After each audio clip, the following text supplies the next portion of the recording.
Shabbat Shalom a todos. Los invitamos a estudiar la parashá semanales con el Roe Navarro. El tema de hoy será la silla de Moisés. Esperemos que se goce. Gracias.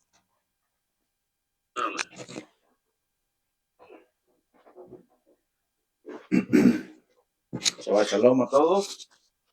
Vamos a seguir con nuestros estudios. Gracias a nuestra hermanita Ana Reyes por su cooperación a esta obra. Ha aportado no solamente monetariamente, sino ¿verdad? En sus conocimientos cibernéticos, ya que ellos, ¿verdad? Es el mundo de ellos y a ellos se les facilita un poquito más, ¿verdad? Tratar de proyectar estas enseñanzas a través de el mundo cibernético. Así que le doy una vez más gracias al Eterno por su vida, de ella, de su familia, ¿verdad? Que nos han ayudado hasta el día de hoy con este proyecto que va en pie. También quiero, ¿verdad? Hacer público también la ayuda de nuestro hermano Samuel Lara, también de su madre, nuestra hermana María Lara también, que siempre están muy atentos a las necesidades, ¿verdad? De los proyectos que llevamos a cabo. Y es bonito trabajar con gente así. Hoy tenemos un tema muy importante que vamos nosotros a estudiar, que se llama la silla de Moisés. Tenemos muchos detalles importantes para conocer todas las escrituras que se encuentran en el Nuevo Testamento concerniente a Moisés. Por ejemplo, en Mateo 23, el Mesías dijo, en la cátedra de Moisés se sientan los escribas y los fariseos. Hacer todo lo que ellos digan, pero no hagan conforme ellos hacen. Entonces, esa cátedra es la silla de Moisés. ¿Y quién formó? Si él dijo que en la cátedra de Moisés se sientan los escribas y los fariseos, quiere decir que es así. Antes de ellos se sentaban otros. Pero ¿quién hizo esa cátedra? ¿Quién hizo esa silla? ¿O quién estableció esa silla? Entonces vamos nosotros a mirar, ¿verdad? Al primer maestro. Al primer maestro fue Moisés. ¿Ok?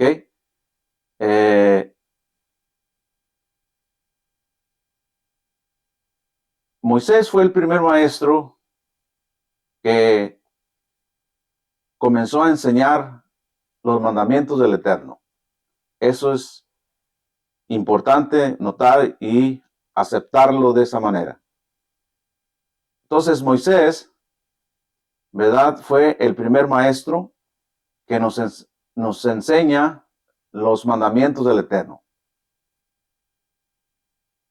Cuando el Eterno entregó los 10 mandamientos, como está escrito en Éxodo 19, y el Eterno dijo todas estas palabras diciendo, yo soy el Eterno tu Dios, no te saqué de la tierra de Egipto y de la casa de la esclavitud. No tendrás dioses ajenos ante mi presencia, no harás para ti imagen, ni toda semejanza de lo que hay arriba en el cielo, ni abajo en la tierra, ni en las aguas debajo de la tierra. No te inclinarás ante ellas, ni las adorarás, porque yo soy el Eterno tu Dios. Dios celoso, que recuerda el pecado de los padres sobre los hijos y sobre la tercera generación, sobre la cuarta de los que me aborrecen. Y hago bondad a millares a los que me aman y guardan mis preceptos. ¿Ok? Entonces, eso es lo que se conoce como Torah escrita. Lo que el Eterno habló y lo que Moisés escribió. Eso no tiene discusión alguna. Entonces, no tomarás para jurar el nombre del Eterno tu Dios en vano, pues el Eterno no observará a nadie que tome su nombre en vano. Entonces, todos esos mandamientos son críticos. Tomar el nombre de Dios en vano es un pecado grave. Lamentablemente, las personas no saben lo que es eso y por eso se usa el nombre de Dios en vano. Pero los grandes maestros de Israel nos enseñan cómo respetar y llevar a cabo ese mandamiento. Ese no es el tema de hoy, pero para que miren la importancia de esto. Recuerda el día de Shabbat para santificarlo. Ese es un mandamiento dado por Dios y escrito por Moisés. 6 días trabajarás y harás toda tu labor, y el día séptimo es reposo para el Eterno tu Dios. No harás ninguna labor. Tú, tu hijo, tu hija, tu siervo, tu sierva, tu animal, tu extranjero que está dentro de vuestros portales. Pues el Eterno hizo los cielos y la tierra y el mar y todo lo que hay en ello. En 6 días descansó el día séptimo, por tanto el Eterno bendijo el día de reposo y lo santificó. Entonces, el día de reposo tiene dos cosas que los demás días no tienen. Tiene reposo y tiene bendición o santificación. ¿Ok?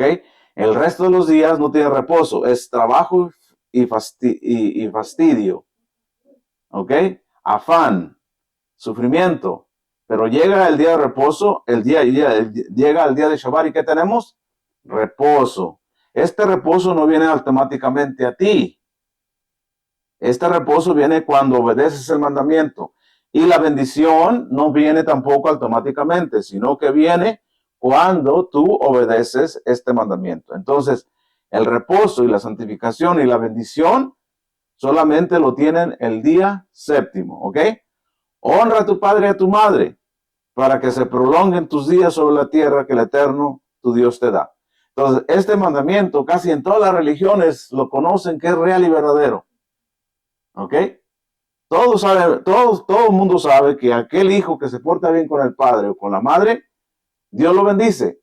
¿Qué no será no será lo mismo al séptimo día? Si Dios te bendice por honrar a tu padre y tu madre, Dios no te bendecirá por bendecir y santificar su día sagrado. ¿Cuál es la diferencia de un mandamiento a otro? Entonces, podemos violar el mandamiento, ¿verdad? 5, que es el día de Shabbat, y podemos obedecer el mandamiento 6. ¿Cuál es la diferencia de uno de otro? ¿Ok? Entonces, ¿cuál es la bendición de bendecir al padre y la madre? Entonces, no matarás, no cometerás adulterio, no robarás, no declararás falso testimonio contra tu prójimo, no codiciarás la casa de tu prójimo, no codiciarás la mujer de tu prójimo, su sirviente, su sirvienta, su toro, su asno, ni nada que sea de tu prójimo, según Éxodo 20. Entonces, el codiciar es anhelar aquello que tiene tu vecino. Es un mandamiento que constantemente se viola, que está en el mismo grado de violar el Shabbat y de deshonrar al padre y la madre. También se describe en la Torá o en el Pentateuco que cuando Moisés subió al cielo para recibir las tablas de la Torá, como está escrito, el Eterno dijo a Moisés, sube hasta mí al monte y permanece allí, y yo te daré las tablas de piedra y la enseñanza, el precepto que he escrito para enseñarlos. Entonces, según la tradición, el Eterno hizo su Torá con puntos y comas. Es por eso que el mismo Mesías dijo, y esto recalca muy interesante, ¿se acuerdan las palabras que dijo el Mesías?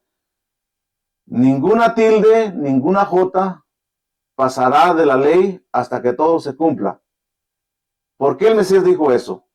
Porque la Torá, que es la ley de Moisés o el Pentateuco, fue diseñada especialmente por el Eterno. Después el Eterno se la pasó a Moisés y Moisés se convirtió en el padre de los maestros de Israel, porque él tuvo acceso al pensamiento y el corazón de Dios, y de la boca de Dios. Es como que si Dios usó su boca y usó su mano en la mano de Moisés y en el pensamiento de Moisés para escribir cada uno de sus mandamientos y la historia de la humanidad hasta el monte Sinaí. ¿Ok? Entonces, cada Shabbat, ¿qué recordamos nosotros? Ese evento. Por eso se llama servicio de Torah, por eso se llama parashá. ¿Qué es una parashá? La parashá es una porción semanal de la Torah. En otras palabras, tenemos en el calendario hebreo, tenemos 54 Shabbats, que son 54 parashots. En el año se dividen las porciones del Pentateuco en 54 porciones.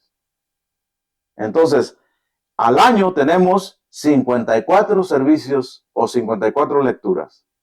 Entonces, esto es algo muy interesante.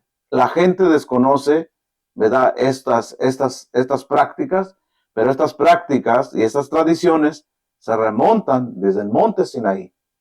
A partir del monte Sinaí, cada israelita escuchaba la parashá en el día de Shabbat. Antes del monte Sinaí, ellos no eran libres, no tenían descanso. Eran esclavos en Egipto. Y es por eso que el Eterno les regaló un día para recuperar toda esa agonía y toda esa esclavitud que duraron por más de 400 años.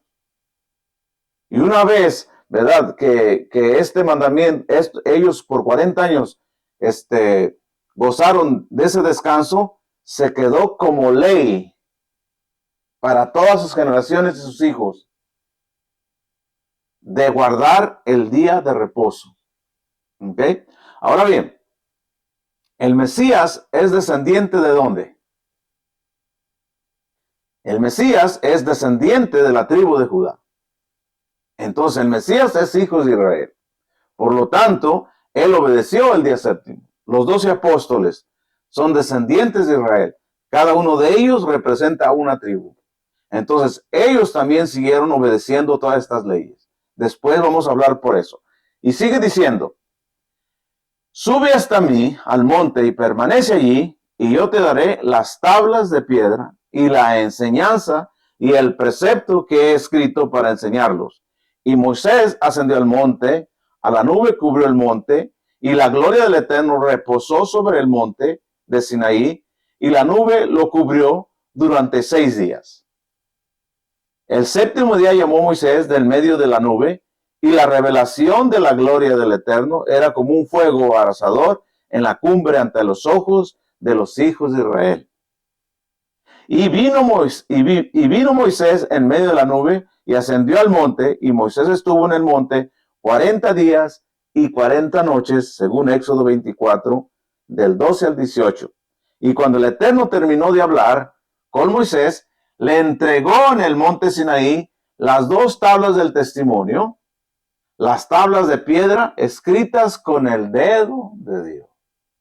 Así que lo escrito no se puede quitar, solamente que puedas quebrar el dedo de Dios. Es por eso que de aquí se estableció una ley que no se permite escribir otra cosa que no sea la Torah escrita. Por eso la Torah oral que llamamos nosotros y que estamos hablando por espacio de un mes ya, no se escribía. Estaba prohibido escribirlo. Lo único que se escribía era lo que ya estaba escrito. Se copiaba un extracto del libro de Éxodo, el libro de Génesis, del libro de Deuteronomios, de Números, o los escribas hacían copias para tenerlas ahí y distribuirlas en las 12 tribus.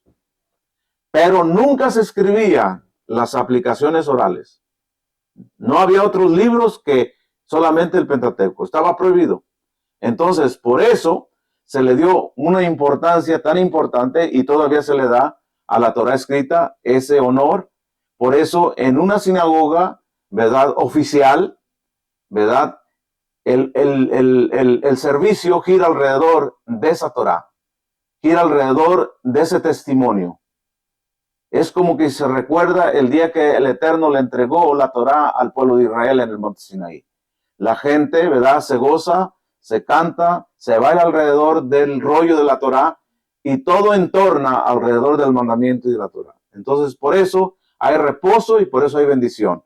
Porque es como que si Dios cada Shabbat nos invita una vez más al Monte Sinaí. A escuchar ¿qué? Su Torah.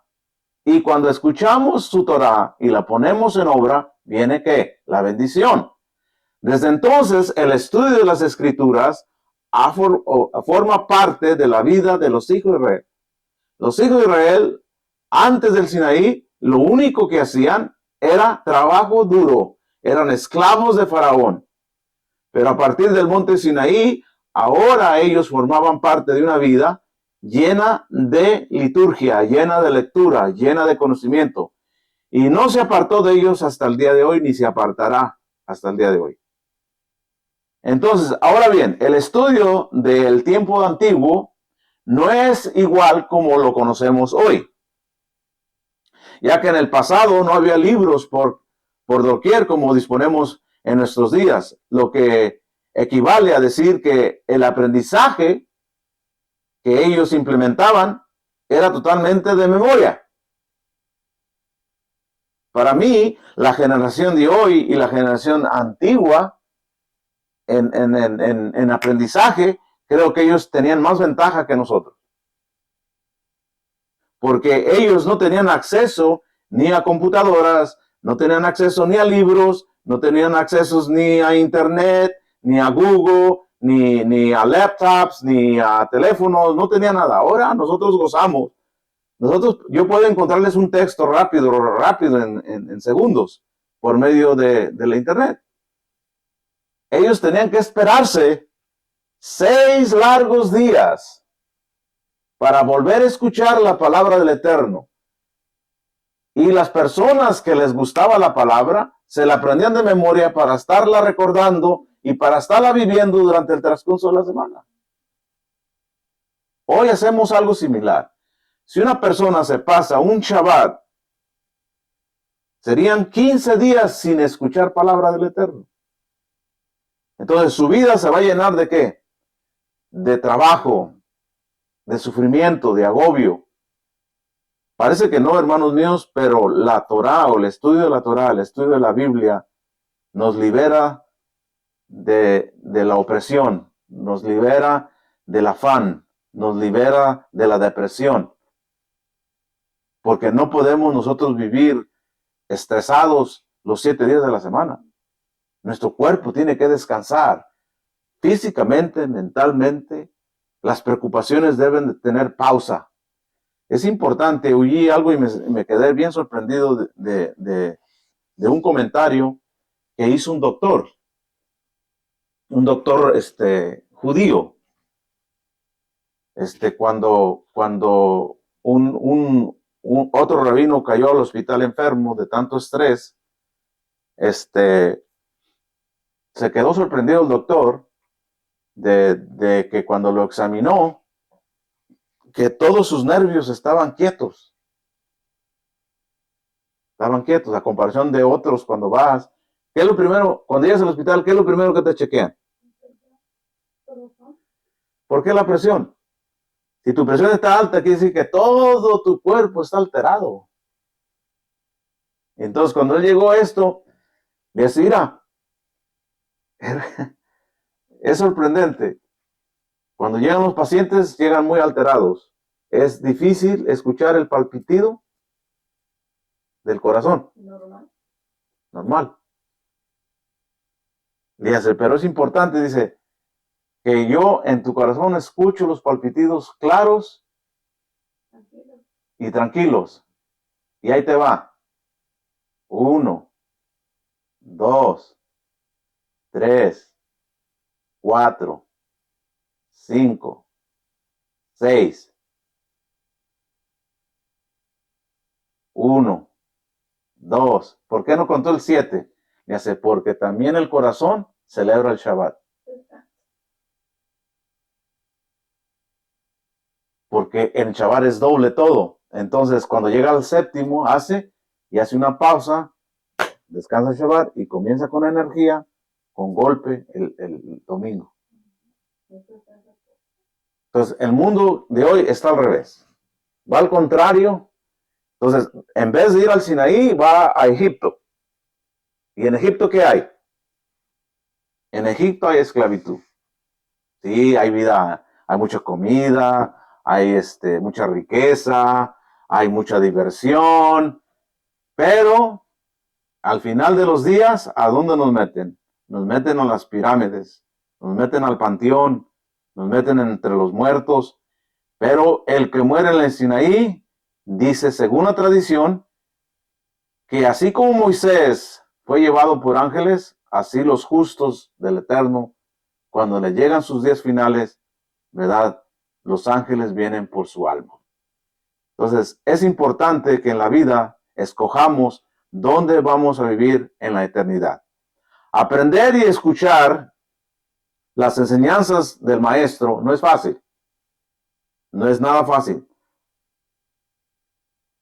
Las otras generaciones antes de nosotros tenían una memoria impresionante. Aprendían de memoria el precepto, la cual si se escribía por ser parte de la Torah escrita. Entonces, pero con el paso del tiempo, las preocupaciones y todos los sufrimientos y las mentes dejaron, ¿verdad?, de estar despejadas. Por eso fue necesario comenzar a escribir textos elementales y ayuda memorial que conyugaba a mantener el conocimiento y aceptar el tema que estamos nosotros aquí hablando. Posteriormente los hombres, ¿verdad?, estudiaban de una manera memorial. Ahora estudiamos nosotros de una forma textual. Ahora tenemos papel, tenemos lápiz, tenemos grabadoras, tenemos videos, tenemos libros, tenemos canales de YouTube. Nos podemos saturar de enseñanza toda la semana y todos los días. Entonces, en el principio, después del éxodo de Egipto, el Eterno otorgaba un precepto a Moisés. Y aquí por eso se llama la silla de Moisés. ¿Cómo es que se estableció esta silla? ¿Ok? Recuerden bien que la silla de Moisés es la cátedra de Moisés y en hebreo se llama Kiseh Moisés, la silla de Moisés, ¿ok? Entonces, como ya les había explicado yo a ustedes, cómo se hacía eso, ¿ok? ¿Cómo se formó esta silla? Vamos a mirar que esta es una mesa, ¿ok? Es una mesa. Entonces, es un tribunal, se convierte en un tribunal todo esto, ¿ok? Entonces, la silla de Moisés se formaba, ¿verdad?, de 70 ancianos que conformaban el Gran Sanedrín. ¿Ok? Las autoridades supremas de la nación de Israel, esa es la cátedra de Moisés. Y en la silla de Moisés se sentaba el Nasí. ¿Quién es el Nasí? El Nasí es el jefe. Nasí, así se escribe. Nasí es el jefe, es el maestro, es el número uno. Y en cada generación hay un Nasí. Y el Nasí es el que ocupa la silla de Moisés. Es el que se sienta en la cátedra de Moisés. Es, por ejemplo, aquí en Estados Unidos, ¿quién se sienta en la Casa Blanca? En la silla presidencial. El presidente. Y el presidente es la máxima autoridad de todo el gobierno y de todo el país. De todas las autoridades municipales, estatales y federales. Esta es la máxima autoridad. Algo similar sucede con la silla de Moisés. Entonces, ya les había dicho a ustedes cómo fue este proceso. ¿Ok? Moisés transmitía esas enseñanzas a las demás personas. La transmisión de los conocimientos se hacía de la siguiente manera. Moisés entraba en su tienda, en su silla, estaban en el desierto, y a continuación se presentaba allí su mano derecha, que era Aarón. Por cierto, era su propio hermano. Y Moisés le enseñaba a Aarón el precepto que recibió del Eterno una vez. ¿Ok? Aquí, así se formó la cátedra de Moisés. ¿Ok? Entonces, antes del Sinaí no había cátedra de Moisés. Los hijos de Israel no tenían una forma de vida, no tenían un mandamiento. Solamente tenían la promesa de un libertador que su padre Jacob les dejó antes de morir. Porque Jacob, ¿se acuerdan que Jacob les dijo, vamos a mirar ese texto importante? ¿Me traes por ahí la Biblia? La dejé, ¿no? Al libro de Génesis, por favor. Fíjense bien. Así se formó la cátedra de Moisés. Vamos al libro de Génesis, capítulo 48, perdón. Y allí miramos nosotros las palabras de este gran patriarca.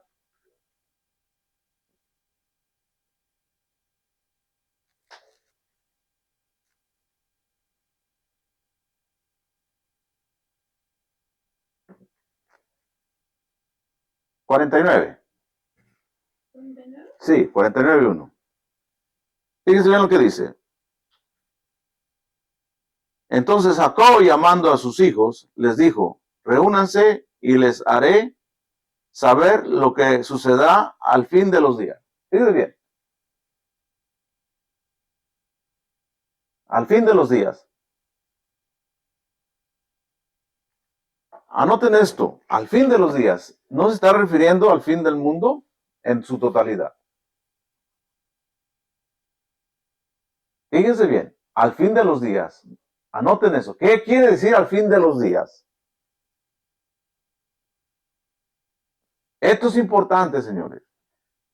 El pueblo de Israel ha tenido diferentes etapas generacionales. Y cuando termina una etapa es el fin de los días y se renova otra vez y comienza otra etapa. ¿Ok? Aquí está por terminar, ¿verdad? La etapa de los patriarcas. Y es el fin de los días. Y comienza la esclavitud, que es una etapa muy cruel, muy triste. Pero cuando llega la liberación por medio de Moisés, eso se considera los fin de los días. Y obviamente, cada vez que hay un cambio drástico y viene, ¿verdad? Como el exilio fue los fines de los días. El regreso del cautiverio de Babilonia, el fin de los días. En la venida del Mesías, también el fin de los días. Entonces, hay esa palabra, ¿verdad? Se va a seguir repitiendo hasta que el reino de los cielos finalmente se establezca en la tierra. Pero fíjense bien las palabras del patriarca. Dice, reúnanse y les haré saber lo que les sucederá al fin de los días. Reúnanse y presten atención, oh hijos de Jacob, escuchen a Israel, su padre.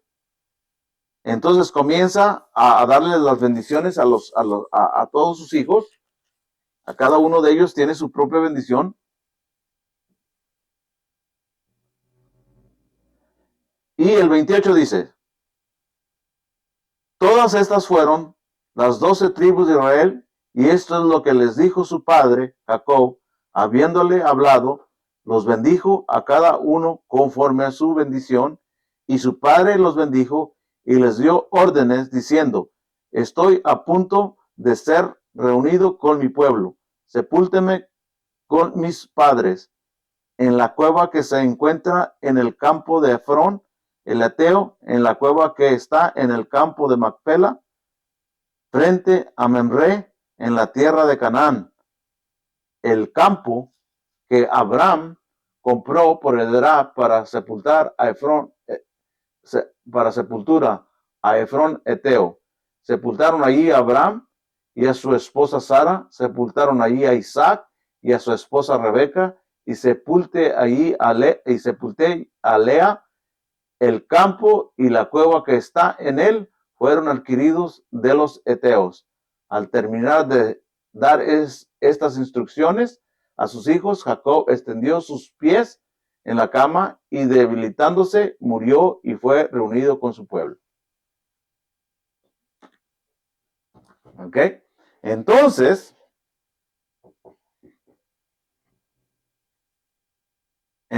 la cátedra de Moisés así se formó. Entonces, el mismo patriarca anunció que habría un un Nasí, un jefe, que reunirá al pueblo de Israel. Entonces, el pueblo de Israel es unificado a través de sus grandes maestros. El pueblo de Israel no es como las religiones.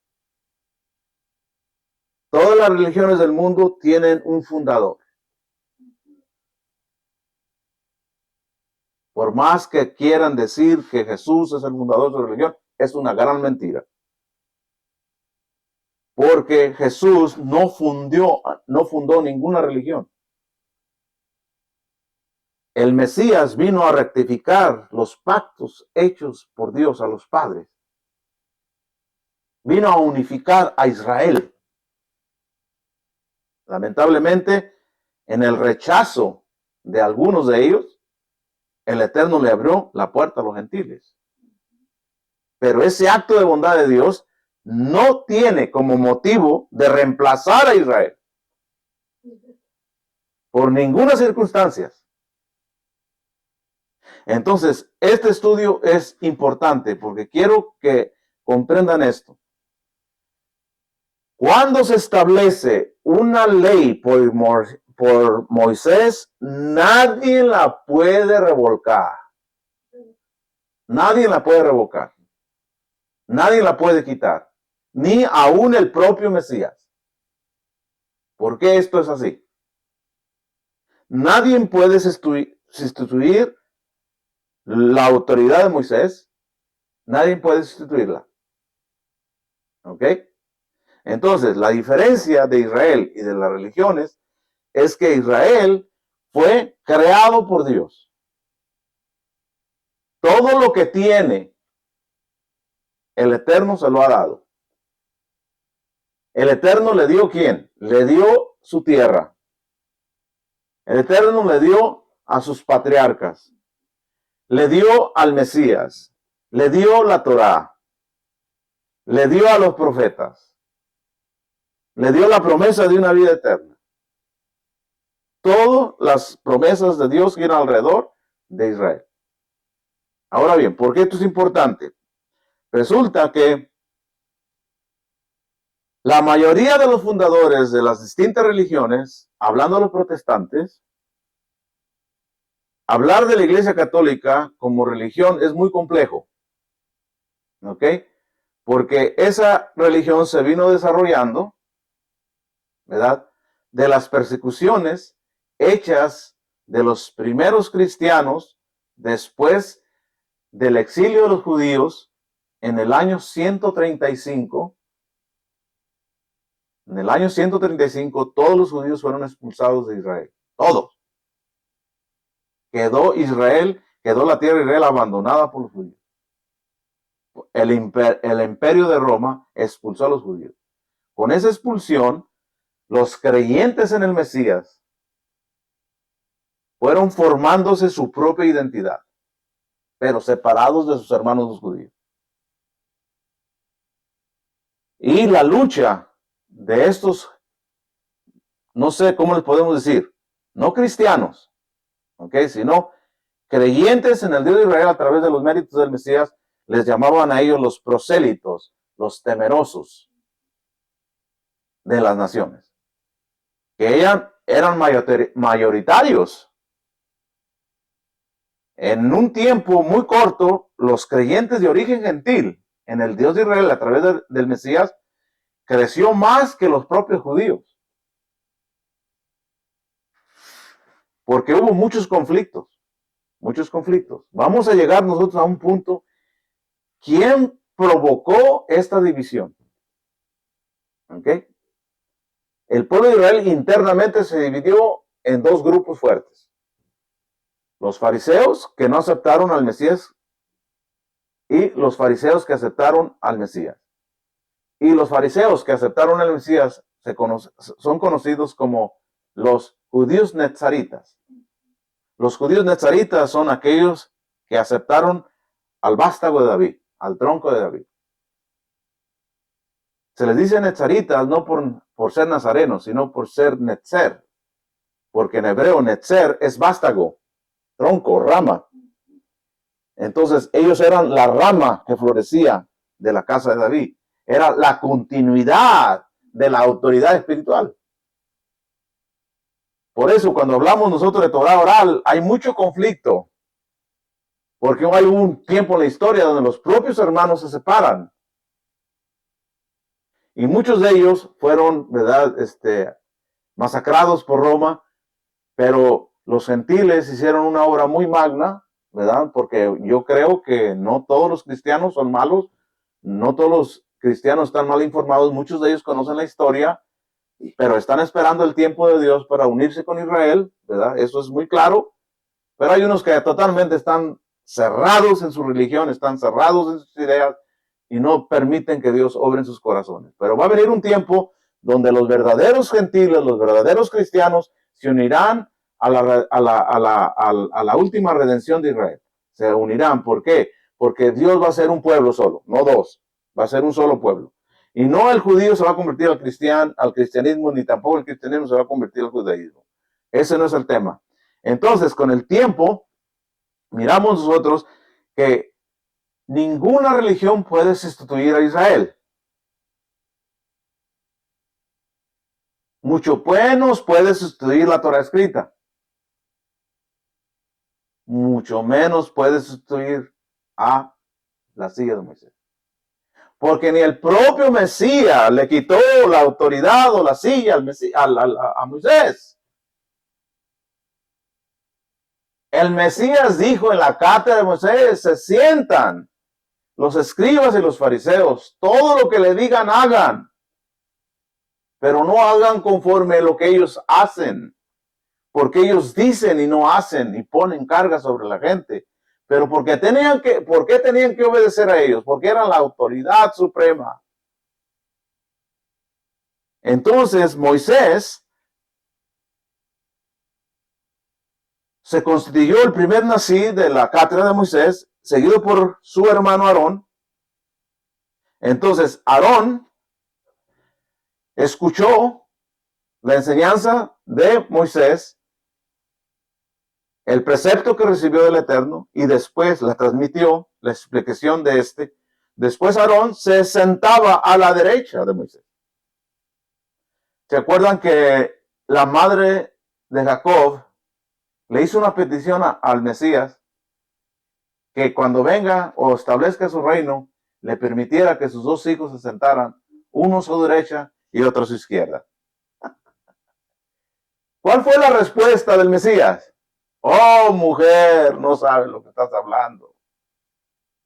Ella como madre, ella como de buen corazón, para que estuvieran sus hijos más seguros, querían que estuvieran con el Mesías cerquitas de él. Pero sentarse a la diestra del Mesías no es estar seguro, es tener una responsabilidad enorme. Sentarte, si sentarte a la derecha de Moisés es una gran responsabilidad. Si sentarte a la derecha del Mesías es una gran responsabilidad. ¿Qué más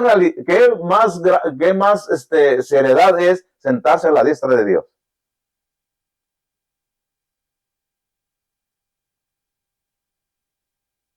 Por eso el Mesías, por eso en Hebreos, el Mesías, la autoridad del Mesías no tiene que ver tanto con la ley de la Torah en la tierra, sino con una ley suprema espiritual, porque dice que él se sentó a la diestra de Dios.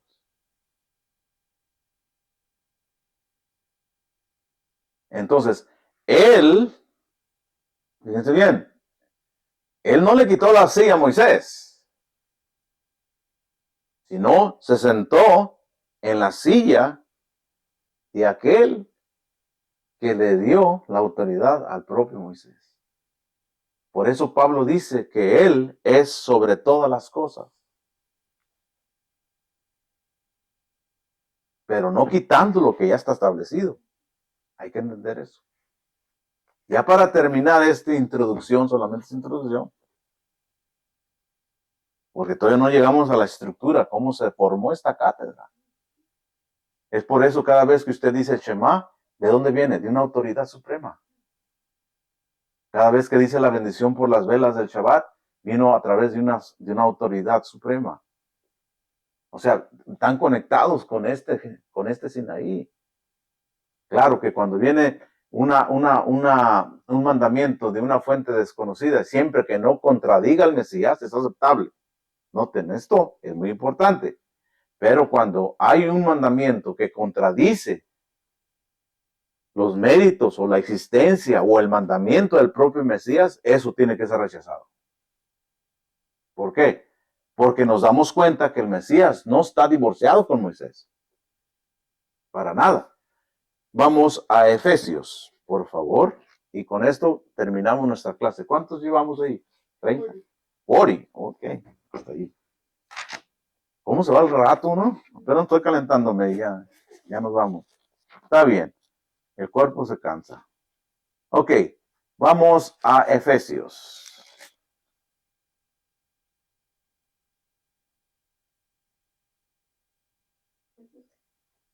¿Es Efesios o Colosenses? Déjenme ver, ¿eh? Colosenses. Está delante de Efesios.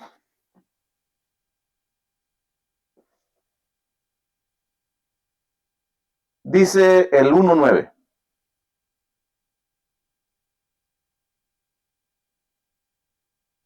Por eso también nosotros, los judíos, ok, voy a explicarlo.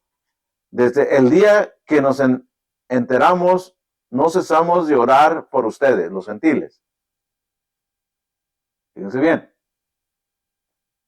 Y de rogar que sean colmados del conocimiento de la voluntad de Dios en toda sabiduría y en todo entendimiento espiritual. Fíjense bien lo que está diciendo. Pablo está diciéndole a los hermanos de origen gentil que tengan el mismo conocimiento de ellos para conocer a Dios, así como el pueblo de Israel lo conoció en el monte Sinaí, así como Israel lo conoció en el tiempo de los reyes, así como lo conoció en el tiempo del exilio, así también los gentiles tienen que experimentar este conocimiento. Es muy bueno conocer a Dios en las buenas, pero también tenemos que conocer a Hashem en las malas, como Israel. Israel lo ha conocido en las buenas y lo ha conocido en las malas. Ha sufrido el castigo y nunca ha rechazado el juicio de Dios. Es algo muy interesante saber esto. Dice, para que se conduzcan como es recto, agradando al Eterno, en toda buena obra, dando fruto y creciendo en el conocimiento de Él. Les hago una pregunta a ustedes. ¿Cómo aprendían ellos la palabra del Eterno en ese tiempo que se escribió esto cuando no había Biblias? Escuchando. ¿A quién escuchaban? A los maestros, a los apóstoles, a los judíos, y siendo fortalecidos con todo poder y en toda perseverancia, paciencia y gozo según la grandeza de su gloria. ¿Ok? Dice, den gracias a Hashem Padre, a Abba Kadosh, que nos consideró dignos de participar de la herencia de los santos en luz. ¿Ven? Entonces, estos gentiles son ahora participantes de la herencia que el Eterno le prometió a Abraham, Isaac y Jacob. Y nos libertó del dominio de las tinieblas y nos trasladó al reino de su Hijo amado. Ahora bien, cuando Él dice nos liberó, se está contando como que si Él es gentil. Pero es como forma de expresión de respeto a ellos. Porque Israel no estaba en las tinieblas. Pero es una forma de hablar para que no se sienta mal la persona a la cual Él está hablando. Por eso Él se cuenta como que si fuera gentil. Y nos libertó del dominio de las tinieblas y nos trasladó al reino de su Hijo amado, en quien tenemos redención y perdón de pecados. ¿Ok? Él es la imagen del Dios invisible, el primogénito de todas las creaciones. Creaciones, el plural, no de una sola creación. La creación de los seres. Es el primogénito de los ángeles, de los querubines, de los sefarín, de los hayots. ¿Sabes cuántas criaturas espirituales existen? Una vez vamos a tener un estudio de todos los nombres de tipos de ángeles. Son millares y millares y millares y millares. ¿Cuánto tipo de raza hay en el mundo ahorita? Se registran 259 diferentes países, que son 259 tipos de razas, con sus idiomas. Ahora, ¿cuántos tipos de ángeles no habrá? ¿Cuántos mundos existen? Nosotros solamente conocemos nuestro planeta, pero existen diferentes mundos que Hashem creó, y los sabios dicen que son 7 cielos, 7 diferentes mundos, con 7 diferentes creaciones. El Mesías es el amo y señor de todos sus mundos. Entonces, la cátedra de Moisés, ¿dónde está? Aquí está, en la tierra. ¿Dónde está el trono del Mesías? En lo alto. Y lo que viene de arriba, viene sobre todos. Así que el propio Moisés se sujetará al dominio del propio Mesías. Pero Moisés y el Mesías no están divorciados. Él es la imagen del Dios invisible. El primogénito de todas las creaciones. Por medio de él, todas las cosas fueron creadas, tanto las que están en los cielos como las que están en la tierra. Todo lo visible y todo lo invisible, ya sean tronos o dominios o principados o poderes, todo fue creado por medio de él y para él.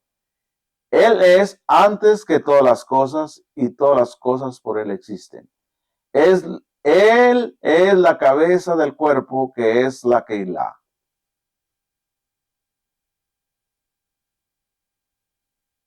Porque él es el principio y el primogénito de entre los muertos, para que él tenga la preeminencia en todo. Porque agradó a Dios. Muchos piensan que es Dios el que está hablando, pero no. Aquí Pablo rectifica. Porque le plació ¿a quién? Porque agradó a Dios que habitara en él toda la plenitud.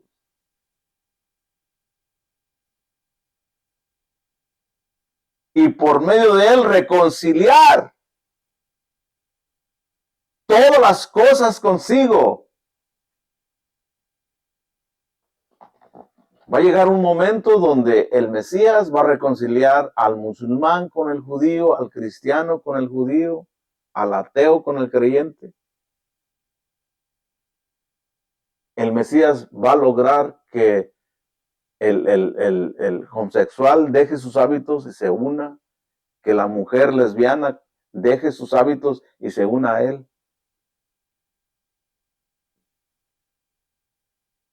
Que el huérfano encuentre al padre, que la mujer que ya no aborte, que el malo ya no mate. No estamos hablando solamente de Israel y de los gentiles. En él, fíjese bien lo que dice, por medio de él reconciliar todas las cosas consigo, ya sean las que están en la tierra como las que están en los cielos, habiendo hecho la paz por medio de la sangre de el madero. Entonces, el Mesías va más allá que Moisés, un poquito más. ¿Por qué? Esta autoridad suprema que el Eterno le dio a él tiene como motivos de rectificar no solamente a los seres humanos, sino el mundo. Ustedes saben bien que estamos viviendo en tiempos donde se está promoviendo la contaminación al planeta, ¿ok?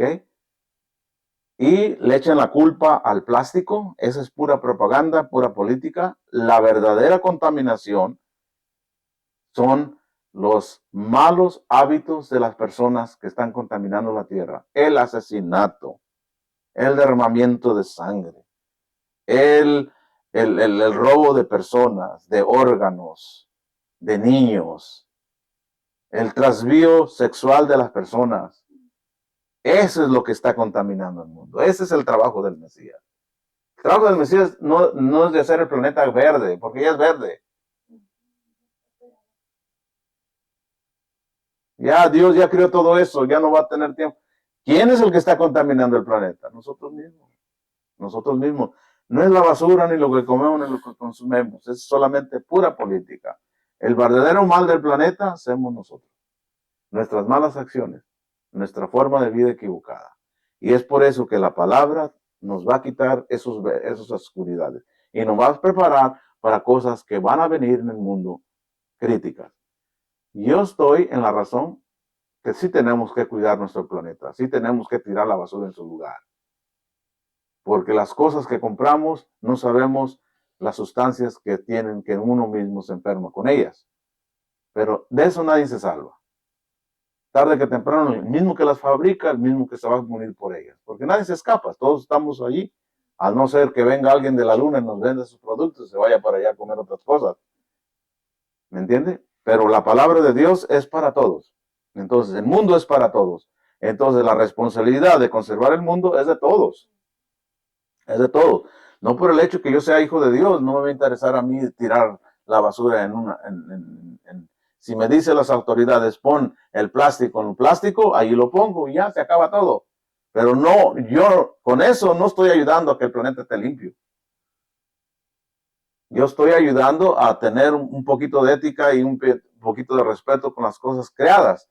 Pero el afecto al planeta, porque tú tires tu botella de plástico al este, no va a venir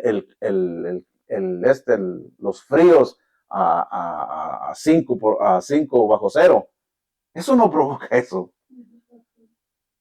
¿Ustedes piensan que la basura que consumimos hace que los huracanes se formen? ¿Qué relación tiene un huracán que se forme con la basura que tiramos? Esos son poderes que están fuera de nuestro alcance, que Dios hace esas cosas. Nosotros que aceptamos en el juicio de Dios, todas cosas, todo lo que pasa en sobrenatural es hecho por Él.